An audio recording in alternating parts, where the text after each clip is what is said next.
Hello, I wanted to share something with you that's helping me pivot or stay away from being stressed and try to stay in an open heart and feeling blessed.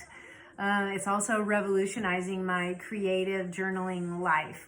And so I don't know if you're like me, but I have been a journaler for a really long time on and off. My main issue is I can never find the perfect journal.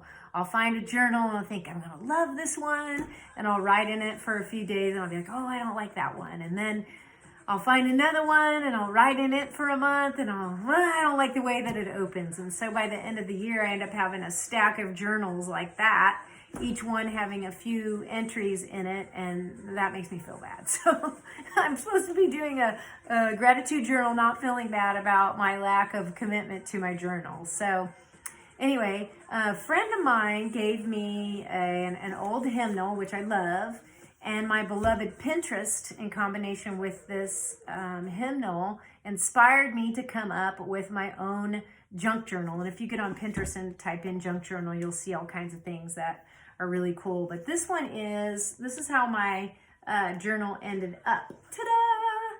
So you can see it's very similar to the other one. This one didn't have a back on the binding. So I glued some old ribbon that I had, and then I put this ribbon through the holes that were drilled, and I took some of the pages out so it wouldn't be so thick. And then I had the roll of rhinestones, sticky adhesive rhinestones from Michael's that I think are around $1. I put that on both sides. And then I just took scrap pieces of paper and things that mean something to me. This was just scrap paper that I had, and dandelions mean a lot, and I use that tape that I love. And then I've done some sketchy doodles in there. And then the beginning of January, I started out with a big J, and I wrote my intentions. And then I don't know if you're like me, but I have a lot of cards without envelopes, or envelopes without cards. So I put a pretty card I had in here and wrote what I was thankful for on this day, and a sketchy doodle.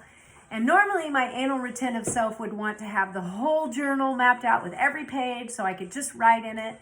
And I think a lot of times I squeeze the life out of my creativity. So what I'm doing this time is I'm just doing a few pages ahead so I can feel more inspired, and I'm trying to write in it every day or every other day or so. And so I think it turned out really pretty with my sparkly ampersand.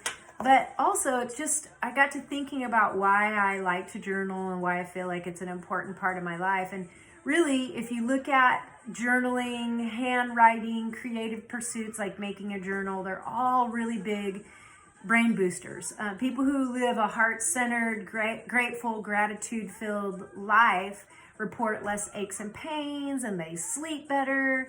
And, you know, meditation, I'm a meditator, but meditation's getting a lot of play right now. And they found that people who write with their hand, not type on a typewriter, but actually hand write, they stimulate the neural centers of the brain in a similar area to meditation. So handwriting is really good, as well as creative pursuits. You know, people who do creative pursuits are happier and healthier. So hopefully this will inspire you. And if you've done something that you're really loving, let me know. Send me a note. Show it to me. Maybe we can inspire each other. So hopefully this helped.